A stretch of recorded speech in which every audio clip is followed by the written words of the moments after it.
सारी बकरियां थीं, लेकिन उनमें से एक बकरी मोहन की लाडली बकरी थी।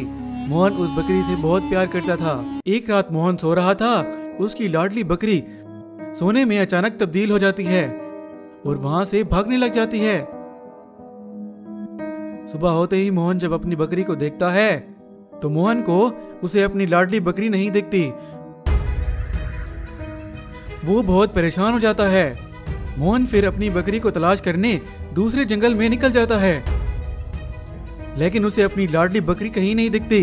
मोहन बहुत परेशान हो जाता है और फिर जाके पेड़ के साथ बैठ जाता है। उस गांव में एक रंगा नाम का लालची साइंटिस्ट रहता था। उसके पास एक मशीन थी जो जानवरों को स्टैचू बनाने का काम करती थी, लेकिन रंगा ने अपनी वो मशीन का इस्तेमाल अभी तक नहीं किया। वो अब किसी जानवर की तलाश में था कि कोई जानवर उसे मिल जाए। मैंने इस मशीन का इस्तेमाल कभी नहीं किया, लेकिन अब एक जानवर पर मैं टेस्ट करूंगा और उस जानवर को स्टैचू बना दूंगा। देखता हूँ मेरी मशीन काम करती भी है कि नहीं। रंगा बाहर निकल कर देखता है तो वहीं सामने से सोने की बकरी भागती हुई आ रही होती है। रंगा उसे देख के आश्चर्य हो जाता है। वही रंगा, अरे ये तो सोने की बकरी लग रही है। अब टाइम आ गया है मेरी मशीन को टेस्ट करने का। मैं इसको पकड़कर स्टैचू बनाता हूँ। अगर ये स्टैचू हो जाती है तो मेरी मशीन काम की है और मैं इसको बेचकर बहुत पैसे कमाऊंगा और अमीर बन जाऊंगा। रंगा उस बकरी पर अपनी मशीन का इस्तेमाल करता है। वहीं वो सोने की बकरी स्टैचू बन जाती है। उसे देख के रंगा बहुत खुश हो जाता है। वहीं मोहन भी अपनी बकरी को ढूंढते ढूंढते पहुंच जाता है। मोहन उस बकरी को देख लेता है। मोहन बकरी के पास जाता है। ये लड़के, कौन हो तुम और यहाँ क्या कर रहे हो? निकल जाओ यहाँ से, वरना तुम्हें भी इस बकरी की तरह स्टैचू बना दूंगा। ये तो सोने की बकरी है। मेरी बकरी भी कहीं खो गई है। मुझे लगता है ये मेरी लाडली बकरी है जिसको मैं तलाश कर रहा हूँ, लेकिन ये सोने की बकरी में कैसे तब्दील हो गई? मैं अपनी बकरी को लेने आया हूँ। जल्दी से मुझे मेरी बकरी लौटा दो। ये तुम्हारी बकरी नहीं है, अब ये मेरी बकरी है। अब इस पे मेरा कब्जा है। इसको मैं ले जाऊंगा और इसको बेच के बहुत सारा पैसा कमाऊंगा। तुम अब यहाँ से चलते बनो, वरना बहुत बड़ा नुकसान उठाना पड़ेगा तुम्हें। ये मेरी बकरी है। मैंने अपनी लाडली बकरी को पहचान लिया है।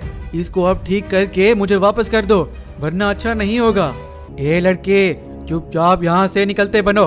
ये बकरी अब तुम्हें नहीं मिल सकती। मैं अपनी बकरी को लिए बिना नहीं जाऊंगा।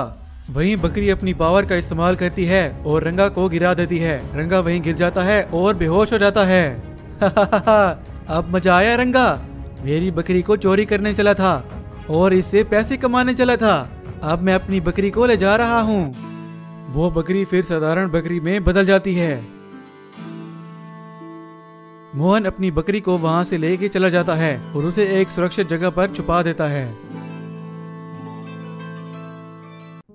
Giant golden fish island secret treasure. ये कहानी शुरू होती है आज से कई हजार साल पहले धरती पर एक रहस्यमय जादुई टापू से। उस टापू पर हर जगह जादू था और जादुई जानवर भी उस टापू पर रहते थे। एक दिन राजा के कुछ सैनिक समंदर में गलती से रास्ता भटक कर उस जादुई टापू तक पहुंच गए।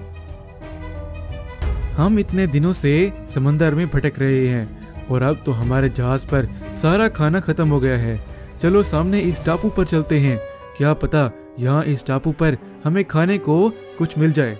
मुझे तो टापू बहुत खतरनाक भूतिया टापू लग रहा है। मैंने सुना था ऐसे टापू पर भूत रहते हैं। अगर तुम लोगों को इस टापू पर जाना है तो जाओ, मैं यहीं अपने जहाज पर रुकूंगा।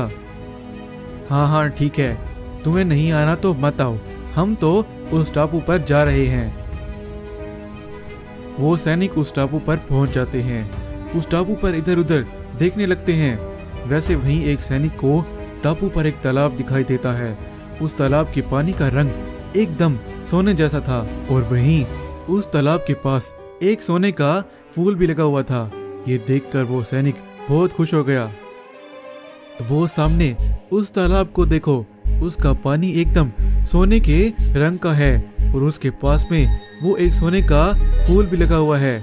मुझे तो ये एकदम जादू जैसा लग रहा है। चलो इसके पास जाकर देखते हैं ये क्या है। वो सैनिक उस तालाब के पास पहुंच जाते हैं और एक सैनिक उस सोने के फूल को तोड़ने लगता है। सैनिक के वो सोने का फूल तोड़ते ही उस तालाब से बहुत तेज रोशनी निकलने लगती है और उस तालाब के अंदर से एक बहुत ही खतरनाक राक्षस निकलता है। तुम लोगों ने उस सोने के फूल को तोड़कर मुझे उस समुद्री दुनिया की रानी के शराब से आजाद करके बहुत बड़ी गलती कर दी। ये बोलकर वो राक्षस उस सैनिक की आत्मा अपने अंदर खींच लेता है। बहुत मजा आ गया। अब मैं और भी ऐसे इंसानों की आत्मा छीनूंगा और अपनी भूख मिटाऊंगा। जल्दी से इस टापू से निकलता हूँ और इंसानों को पकड़ने के लिए एक जाल बनाता हूँ। वो राक्षस उस टापू के बाहर पहुंच जाता है तो उसे उन सैनिकों का जहाज नजर आता है। वो राक्षस कुछ सोचता है और अपनी शक्ति से उस समुद्री जहाज को एक बहुत बड़ी विशाल सोने की मछली में बदल देता है और उस सोने की मछली के ऊपर एक टापू बना देता है। वहीं उस पर बहुत सारा खजाना भी बनाता है। उन इंसानों को पकड़ने का जाल तो तैयार हो गया है। अब जल्दी से इसे उन इंसानों को पकड़ने के लिए भेजता हूँ। जो भी इंसान इस टापू पर खजाना लेने आएगा मुझे उसका पता चल जाएगा और मैं तुरंत जाके उसकी आत्मा छीन लूंगा। वैसे वो राक्षस उस फिश आइलैंड को समंदर में आगे भेज देता है। वहीं समुद्री दुनिया की रानी को भी उस राक्षस के आजाद होने का पता चल जाता है और वहीं वो उस राक्षस को कैद करने के लिए पहुंच जाती है।